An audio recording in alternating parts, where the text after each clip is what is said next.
మాది విజయవాడ. నా పేరు రమాదేవి అండి. మా బాబుకి క్యాన్సర్ అండి, 3వ స్టేజ్లో ఉంది. మేము డాక్టర్ దగ్గరికి వెళ్ళామండి. అందరిలాగే మేము కూడా డాక్టర్ ట్రీట్మెంట్ తీసుకుంటుంటే కీమోలు పెడుతున్నారండి. ఈ టైంలో వెంకటరావు అని మా చుట్టాల అబ్బాయి అండి, తను వచ్చి పిన్ని ఐపల్స్ అని వచ్చింది, కొత్త ప్రోడక్ట్ వచ్చింది, ఇండస్ట్రీ ఇవ్వాలి నుంచి వచ్చింది పిన్ని, ఇది ఒక్కసారి వాడి చూద్దామన్నారు.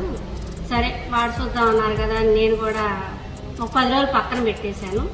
తర్వాత అసలు ఎందుకు చెప్తున్నాడో ఏంటో అని చెప్పి నేను వాడానండి. వాడిన తర్వాత మా బాబుకి చాలా బాగా పనిచేసిందండి. ఈరోజు మా బాబు ఇలా నిలబడ్డాడంటే అది నిజంగా దేవుడిచ్చిన వరం అనుకుంటున్నానండి. అది మా బాబుని ఈరోజు ఇలా నిలబెట్టి ఈరోజు మా బాబు మళ్ళీ జాబ్లోకి వెళ్ళేటట్టు, మళ్ళీ మా బాబు తనంతటికి తను జాబ్ చేసుకునేటట్టు ఇలా నిలబెట్టిందండి. ఐపల్స్ దేవుడిచ్చిన వరం అండి. బాధ అది సంతోషం పక్క, బాధ ఒక పక్క సార్. అది నేను పడ్డ బాధ ఏ తల్లి పడకూడదు, కానీ దేవుళ్ళలాగా ఐపల్స్ నా కొడుకుని కాపాడిందండి. నేను కూడా దీన్ని ఎందుకు 10 మందికి షేర్ చేయకూడదని వెంకటరావుని అడిగానండి. సార్ జనార్దన్ సార్ని పిలిపించారు.